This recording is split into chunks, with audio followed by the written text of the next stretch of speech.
जय भीम आप सभी को। मैं हूं अशोक दास। आप देख रहे हैं दलित दस्तक। हाल ही में राष्ट्रीय शिक्षा नीति 2020 को केंद्रीय कैबिनेट ने मंजूरी दे दी है। तब से लेकर इस शिक्षा नीति की तमाम तरह से व्याख्या की जा रही है। लेकिन जब भी इस तरह की बड़ी नीतियां बनती है, दस्तावेज तैयार होते हैं, तो उसके कई पहलू होते हैं। आमतौर पर लोग उन तमाम पहलुओं को देखे बिना ही उस पर चर्चा शुरू कर देते हैं, जिससे बहुत चीजें दबी छुपी रह जाती है, उस पर नजर नहीं जाती है। हमारे साथ हैं शिक्षाविद, समाजशास्त्री प्रोफेसर विवेक कुमार। विवेक जी ने इस पूरी शिक्षा नीति का अध्ययन किया है काफी बारीकी से और देखा है कि इस शिक्षा नीति में क्या है। इस शिक्षा नीति के सामने आने के बाद कई लोग इसको बहुत ही बढ़िया शिक्षा नीति बता रहे हैं और इसको समाज के फायदे वाली बात कह रहे हैं। लेकिन जब भी हम समाज की बात करते हैं तो भारतीय समाज के कई पहलू होते हैं। भारतीय समाज कई तरह से एक दूसरे को रिलेट करता है, बटा हुआ होता है। तो क्या पूरे भारतीय समाज के लिए शिक्षा नीति बेहतर है? क्या बहुजन समाज की जब हम बात करते हैं, जो कि एक बहुत बड़ा तबका है, उसके लिए शिक्षा नीति में क्या है? इन तमाम मसलों पर सर से हम जानेंगे। सर, पहला सवाल आपसे कि इस पूरी शिक्षा नीति को आपने जब देखा, पढ़ा, तो आप इसका आकलन कैसे करते हैं? देखिए अशोक जी, सबसे पहले तो मैं ये कहना चाहता हूँ कि ये जो विचार हैं मेरे व्यक्तिगत विचार हैं। एक शिक्षक के नाते आत्मनिर्भर रूप से मैं बोल रहा हूँ, मैं किसी संस्था को अपने आप में रिप्रेजेंट नहीं कर रहा हूँ। एक तो ये बात मैं रेखांकित करना चाहता हूँ। दूसरी बात, आपने शिक्षा नीति की बात कही तो मैं उसके विषय में ये कहना चाहता हूँ कि कोई भी जो नीति का डॉक्यूमेंट आता है, कोई भी पॉलिसी का जो डॉक्यूमेंट होता है, वो लंबे समय के लिए एक रास्ता दिखाने का दस्तावेज होता है। ये नहीं है कि वो कोई पॉलिसी अगर बनी तो वो कल ही लागू हो जाएगी। हो सकता है उस पॉलिसी का केवल एक ही एस्पेक्ट लागू हो और वह पूरी पॉलिसी अपने आप में संपूर्ण रूप से लागू न की जा सके, समय रहते रहते की बात है। आपको पता होगा इसके पहले जो नीति आई थी 1986 में आई थी, राजीव गांधी के समय आई थी और उसमें भी बहुत सारे वादे थे। उसके बाद उसको 1992 में बहुत सारे वादों के साथ जो है उनको लागू किया गया, कुछ पूरे हुए कुछ नहीं। तो मैं बहुत आशान्वित नहीं रहता हूं, उत्साहित नहीं हूं, क्योंकि मुझे लगता है कि पॉलिसी डॉक्यूमेंट जिस प्रकार का उत्साह लोग दिखा रहे हैं कि अब तो कल क्रांति हो जाएगी, ऐसा कुछ होने वाला नहीं है। हमें लगता है जनता को ये समझना चाहिए ये पॉलिसी डॉक्यूमेंट है और वह धीरे धीरे लागू होते होते होगा। तो अब आते हैं इसके इसके अंदर जो कंटेंट है उसको लेकर। तो मैं एक एक बात पूछूंगा, तो एक एक बात बताऊंगा, तो आप बीच में मुझे रोक सकते हैं। मैं सबसे पहली बात मैं जो देख रहा था वो क्योंकि इसके पहले ड्राफ्ट एक आया था पॉलिसी का, नई शिक्षा नीति का ड्राफ्ट आता है और वो इंग्लिश का ड्राफ्ट मैंने जब देखा तो 477 पेज का था। अभी ये 60 पेज में उसको संक्षिप्त रूप में उसको पॉलिसी को अंगीकार किया गया है। तो इसलिए ड्राफ्ट में और पॉलिसी फाइनल रूप में भी जो है बहुत सारा अंतर दिख रहा है। लेकिन एक बात जो समानताएं दिख रही हैं मैं उसकी बात करूंगा। मैं यहां पर शुरू करना चाहता हूं कि ड्राफ्ट पॉलिसी में भी यह कहा गया था कि हमें अपने पूर्वजों से, हमें अपनी विरासत से शिक्षा ग्रहण करनी चाहिए और विरासत से शिक्षा ग्रहण करके हमें अपना कार्य करना चाहिए।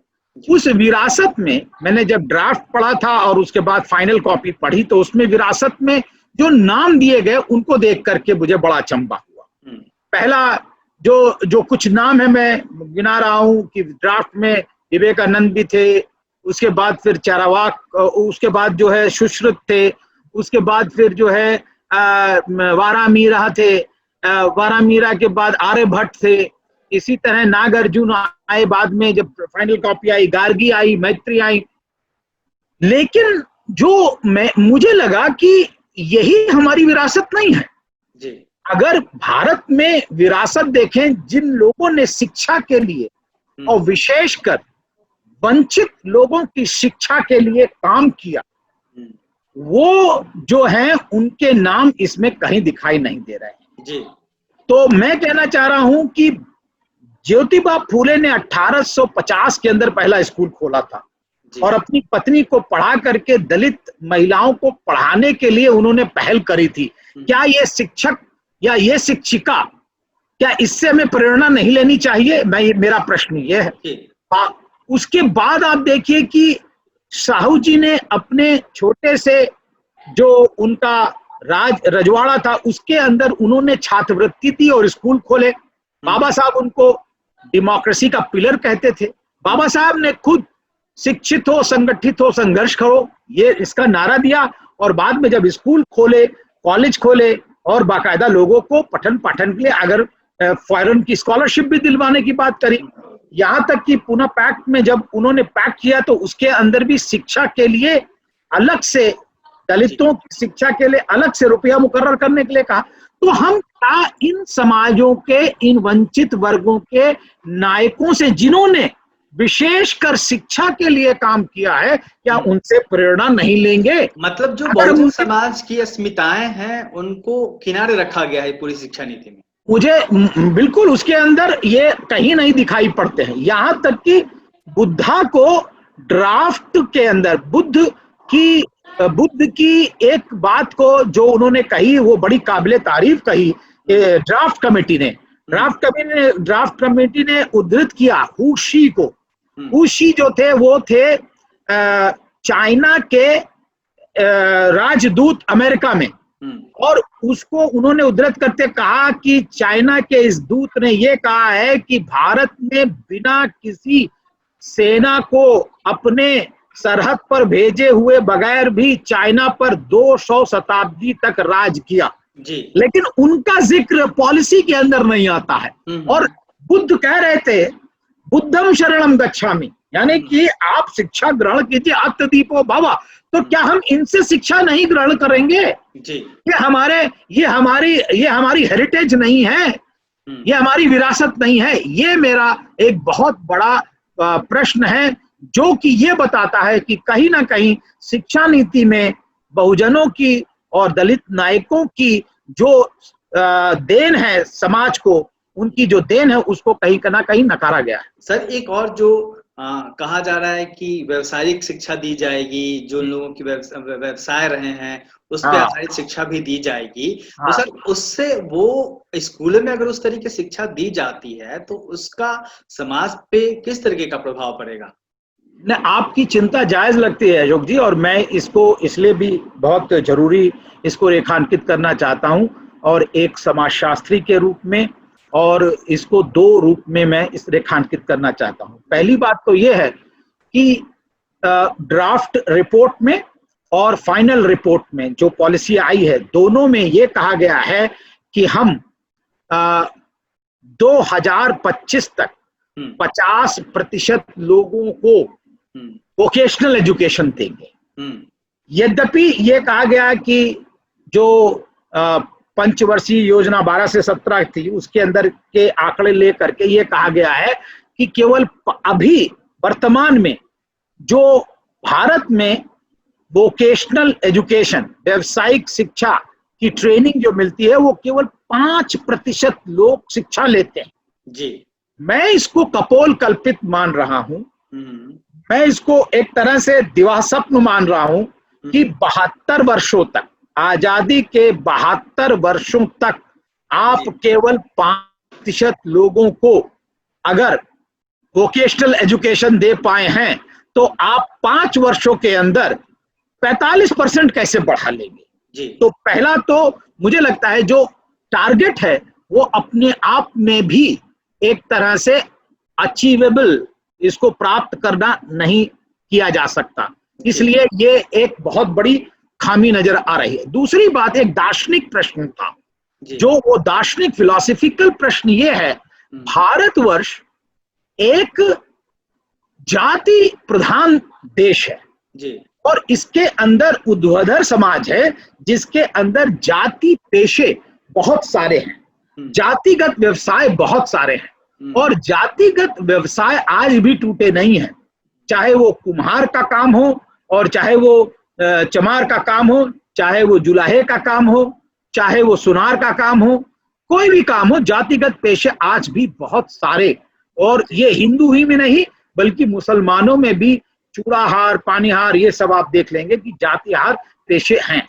अब इन जातिगत पेशों को आप कैसे आधुनिक विश्वविद्यालय में कैसे लाएंगे, ये एक बहुत बड़ी चुनौती है, जिसका खुलासा ये जो शिक्षा नीति है नहीं करती है। अब प्रश्न होता है कि ये जो जाति पेशे रहे हैं या जाति व्यवसाय रहे हैं, उनके साथ अनादर जुड़ा है, उनके साथ वंचना जुड़ी रही है, उनके साथ उल्हाना जुड़ी रही है, डिसरिस्पेक्ट, हे दृष्टि से देखे गए हैं, उनको खंडित अस्मिताओं से देखा गया है, तो बड़ी अभद्र भाषा शैली के साथ संबोधित किया जाता है जो लोग ये करते हैं। तो क्या ये जो हमारी जातिगत पेशे हैं, क्या ये विश्वविद्यालय में चले जाएंगे? क्या ये विश्वविद्यालयों में प्रैक्टिस कराए जाएंगे? अगर नहीं कराए जाएंगे तब तो ठीक है, आप नया कोई वो करेंगे। अगर ये जाते हैं तो एक डर है कि क्या उच्च वर्णीय माँ बाप इन जो निम्न पेशे हैं क्या उनको लेने के लिए उनको अनुमति देंगे, और जो बच्चे हैं ये जो जातीय आधार पर पेशे हैं उनकी अस्मिता को लेकर दूसरे बच्चों को चिढ़ाएंगे नहीं, उनका उपहास नहीं करेंगे। अगर मान लीजिए कोई काम कर रहा है कपड़े का तो उसको जुलाहा नहीं कहेंगे, लोहे का काम कर रहा है तो उसको लोहार नहीं कहेंगे, वेल्डिंग का काम कर रहा है तो वेल्डर नहीं कहेंगे। तो ये जो उल्हाना है, जो अनादर है, ये एक बहुत बड़ा प्रश्न उठा रहा है कि हमारा आने वाला भविष्य का जो स्कूली वातावरण है उस पर क्या असर पड़ेगा, इसका कोई आकलन मुझे कम से कम नहीं दिखे।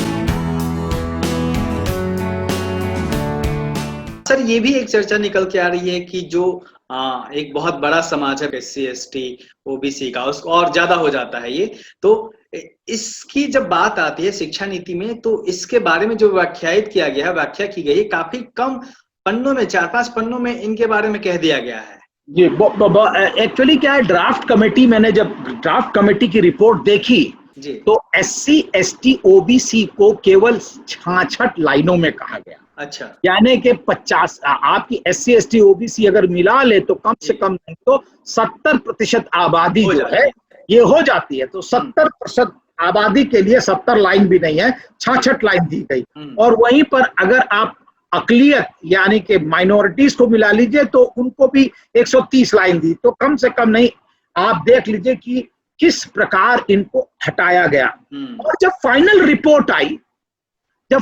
रिपोर्ट आई शिक्षा नीति बन करके सामने आई तो उसमें हायर एजुकेशन में इक्विटी एंड इंक्लूजन यानी कि आपकी समता और जो है समन्वय, हायर एजुकेशन के अंदर जब हम बात करने लगे तो हमको ये लगा कि उसके अंदर schedule caste, schedule tribe, other backward classes, ये अस्मिताएं ही खत्म कर दी गई। उसमें नामी ये शब्द ही नहीं है, SC ST OBC शब्द नहीं है, उसके अंदर उनकी जगह जो शब्द प्रयोग किया गया है वो किया गया है सोशियो इकोनॉमिकली पुअर सेक्शन, सामाजिक और आर्थिक विपन्न वंचित वर्ग, ये शब्द।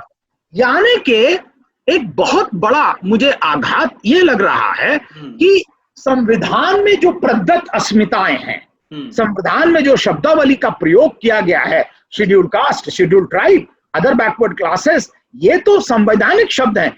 इन अस्मिताओं को आपने जो फाइनल नीति है उसके अंदर शिक्षा नीति में क्यों नहीं प्रयोग किया, ये मंतव्य मुझे नहीं समझ। वजह क्या हो सकती है इसकी, आप कैसे देखते हैं?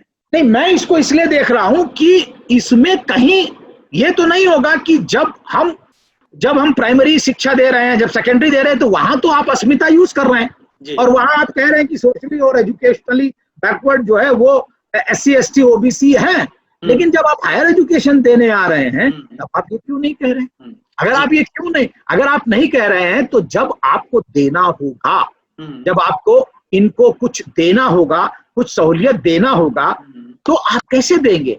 आप सोशली और इकोनॉमिकली बैकवर्ड सेक्शन तो सभी है, उसमें LGTB भी है। या और कौन कौन सी बात खटकी सर आपको जब आपने देखा? नहीं, मुझे एक और बात खटक रही थी कि जो कारण बताए गए हैं कि शेड्यूल का जो सोशली और इकोनॉमिकली पुअर सेक्शन शिक्षा क्यों नहीं ले पा रहा है, यानी कि आर्थिक जो दलित समाज है, SC ST समाज मंतव्य निकल रहा है, वो शिक्षा क्यों नहीं निकल पा रहा, उसके जो कारण गिनाए गए हैं वो बड़े हास्यास्पद लगे मुझे कि उनके अंदर वो विशिष्ट कारण, दलितों की शिक्षा से वंचना के विशिष्ट कारण वो मुझे दिखाई नहीं पड़े। मुझे दिखाई पड़े, उन्होंने कहा कि ये लोग शिक्षा इसलिए नहीं दे पाते हैं क्योंकि ये आर्थिक रूप से विपिन होते हैं, तो वो तो गरीब भी आदमी विपिन है, वो बराबर हो गया गरीब गरीब। दूसरा, उन्होंने कहा कि इनको पता नहीं होता है, इनको जानकारी नहीं हो पाती है, लैक ऑफ इंफॉर्मेशन, यानी कि सूचना की कमी। तो सूचना की कमी तो किसी को भी हो सकती है, दलितों को ही क्यों आप कह रहे हैं? सूचना की कमी तो किसी को भी हो सकती है। तीसरा कारण ये बताया कि जब ये लोग काम करने जाते हैं इनको आर्थिक हानि होती है, यानी कि ये उसी समय में अगर मजदूरी करते तो पैसा कमा लेते, लेकिन पढ़ने चले जाते हैं तो इनको आर्थिक हानि होती है, इसलिए इनके माँ बाप जाने नहीं देते। ये चौथा कारण ये बताया कि अगर पढ़ लेते हैं तो उसके बराबर काम नहीं मिल पाता, उसके शिक्षा के बराबर जो आर्थिक काम है वो नहीं मिल पाता। मैं ये कहना चाह रहा हूं कि ये जो कारण गिनाए हैं ये कारण किसी भी समाज के साथ हो सकते हैं। जी। दलित समाज के लिए, पिछड़े समाज के लिए, ट्राइबल समाज के लिए जो विशिष्ट कारण है, जैसे कि भेदभाव, जातिगत भेदभाव, जाति की अस्मिता को लेकर के भेदभाव जो है वो सबसे बड़ा कारण है इनकी शिक्षा की वंचना के लिए। इसको शिक्षा नीति क्यों नहीं चिन्हित करती? कहना चाहिए कि दलितों के साथ शिक्षक जो है वो भेदभाव करता है, दलितों के साथ जो छात्र हैं वो भेदभाव करते हैं, दलितों के साथ जो क्लर्क हैं, जो रजिस्ट्रार हैं, जो और भी वो भेदभाव करते हैं। और सबसे बड़ा भेदभाव जो होता है वो होता है पाठ्यक्रम में, करिकुलम में पढ़ाया क्या जा रहा है। आप क्या बाबा साहब अम्बेडकर को पढ़ा रहे हैं? आप फूले साहू रैदास को पढ़ा रहे हैं? आप जब उनके नायक और नायिकाओं को नहीं पढ़ा रहे हैं, या क्या एक मेहनत पर कोई जो लेबर है, दलितों का जो मेहनत है वो उस पर कोई लेसन पढ़ाया जाता है? लेबर पर कोई लेसन नहीं, उसके सम्मान पर कोई लेसन नहीं है।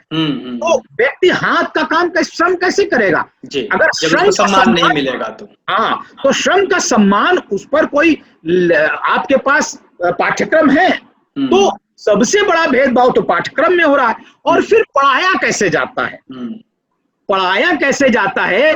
कौन सा उदाहरण देते हैं आप? इसका सबसे बड़ा जो एग्जाम्पल आता है कि मास्टर कैसे पढ़ा रहे थे, वो दलितों की जो जीवनियां आई हैं, चाहे वो जूठन है ओम प्रकाश वाल्मीकि की जीवनी, और जैसे तुलसी राम की मुर्दैया है, शिवराज सिंह बेचैन की मेरा बचपन मेरे कंधों पर है, वो नैमिष राय जी की अपने अपने पिंजरे के है, सूरजपाल चौहान जी की छप्पर है, नहीं संतृप्त और संतृप्त भी है, और तिरस्कृत और संतृप्त। ये जो आत्मकथाएं आई हैं दलितों की, बलवंत सिंह की अंग्रेजी में आई है, दया पवार की आई है, तो ये जो जितनी भी आत्मकथाएं हैं वो ये दिखाती हैं कि किस तरह दलित बच्चों के साथ किस तरह अमानवीय है, अभद्र व्यवहार हुए, और इसलिए उनको पढ़ाई कहीं ना कहीं छोड़नी पड़ी।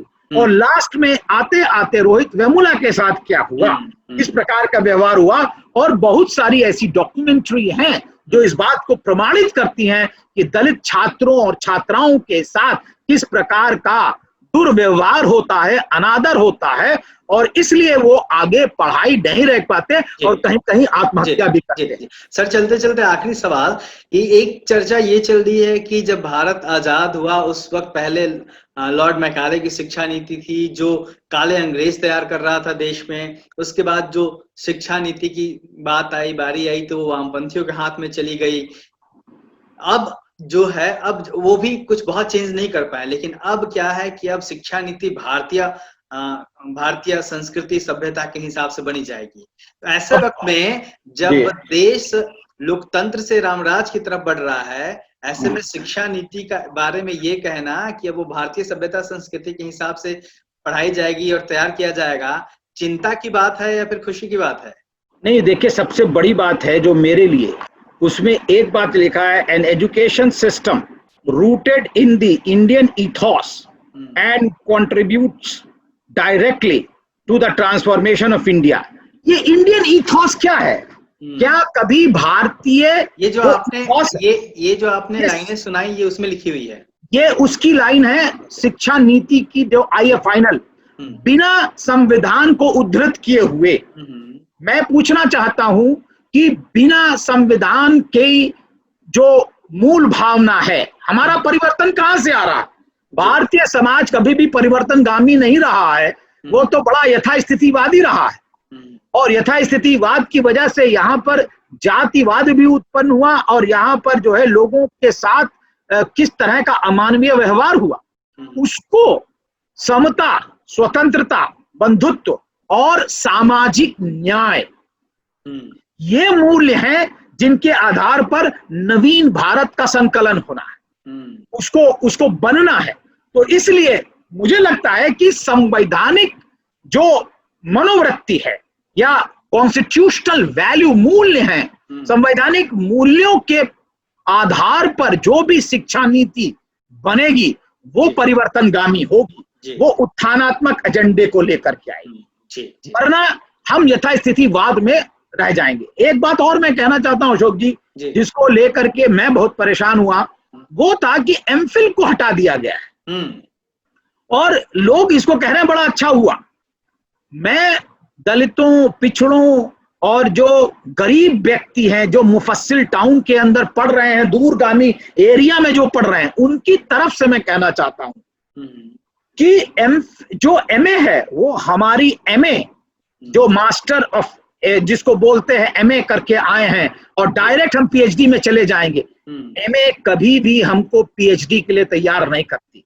मुफस्सिल टाउन में आज भी कुंजी लेकर के आदमी पढ़ रहा है और कुंजी लेकर के पढ़ने वाला, एमए करने वाला पीएचडी करने के लिए तैयार नहीं होता। 2 साल का जब वो एमफिल करता था आ करके, तो वो जो है एक रिसर्च करने लायक उसके अंदर पद्धति आती थी। मैं इसलिए कह रहा हूं क्योंकि कोई जरूरी नहीं कि हर आदमी 4 साल के अंदर पीएचडी करके निकल जाए। 2 साल के अंदर वो एमफिल करके एक अच्छा रिसर्चर बन सकता था, उसको रिसर्चर की नौकरी मिल सकती थी, वो कहीं ना कहीं एनजीओ खोल करके अपना काम कर सकता था। लेकिन अब वो एमफिल हटा देने के बाद वो डायरेक्ट पीएचडी कितने लोग कर पाएंगे, ये मुझे शक है। और इसलिए कहीं ना कहीं ये जो एमफिल हटाया गया है, ये मुझे नहीं लगता परिवर्तनगामी है। हम अगर विश्व को दिखाना चाहते हैं, अगर हम ये चाहते हैं कि विश्व हमारा अनुसरण करे, तो हमें ये नहीं बताना है कि सब जगह एमफिल नहीं है इसलिए हम भी एमफिल नहीं रखेंगे। हम तो एमफिल रखते हैं और विश्व हमारा अनुसरण करता। तब हम लीडर बनते विश्व के। हाँ, और जैसा कि आपने कहा कुंजी पढ़ के लोग जाते हैं, तो विश्व भर में तो कुंजियां नहीं चलती ना, वो तो भारत में ही है। फिर आप कैसे तैयार करेंगे? तो इसलिए मुझे बड़ा वो हुआ कि एमफिल न करके हमने अपनी उच्च शिक्षा के जो रिसर्च वाले काम को कहीं ना कहीं अवरुद्ध किया है, अवरुद्ध कर दिया। एक बात जो और मुझे खटक रही है वो है कि शिक्षा पर खर्चा। आप देखिए कि 72 वर्ष, आजादी के 72 वर्षों बाद तक भी हम अभी भूटान के बराबर खर्चा नहीं कर पा रहे हैं। एजुकेशन पर जो खर्चा हो रहा है वो 3.5%, 4% है, और हम कह रहे हैं कि हम 5 साल के अंदर 6% कर देंगे। तो कहीं ना कहीं ये भी एक तरह से जो अचीवेबल एजेंडा है वो मुझे नहीं लगता है कि अचीवेबल है। तो इसलिए मेरा मानना यह है कि इस नीति को देखते हुए एक वैकल्पिक सोच की आवश्यकता है जो कि वंचित समाज से आएगी, और वंचित समाज इसको कैसे लेता है उससे बनाना। आलोचना के लिए आलोचना नहीं कर रहे, हम एक सकारात्मक आलोचना की बात कर रहे हैं जिससे कि पॉजिटिव थिंकिंग आए और उस आधार पर, उस आलोक के अंदर हम अपने आप को सुधार लें। इसलिए मैं बड़ाई करने की बात नहीं कर रहा। तो सर बहुत धन्यवाद आपका, और मैं उम्मीद करता हूं कि हमारे जो दर्शक हैं वो आपने जिस तरीके से व्याख्या की, हाँ उनको पढ़ना भी चाहिए, और जो नहीं पढ़ पाए हैं वो आपने जिस तरीके से व्याख्या की वो नई शिक्षा नीति को समझाने के लिए उनके मददगार साबित होंगे, समझने के लिए। सर बहुत धन्यवाद आपका, आपने वक्त दिया और इस बहुत ही गूढ़ विषय पे, जो कि एजुकेशन है, वो बहुत ही इंपॉर्टेंट होता है हर किसी के जीवन में, तो इस महत्वपूर्ण विषय पे अपनी बात रखी, गाइड किया। थैंक यू सर, जय भीम। थैंक यू, जय भीम।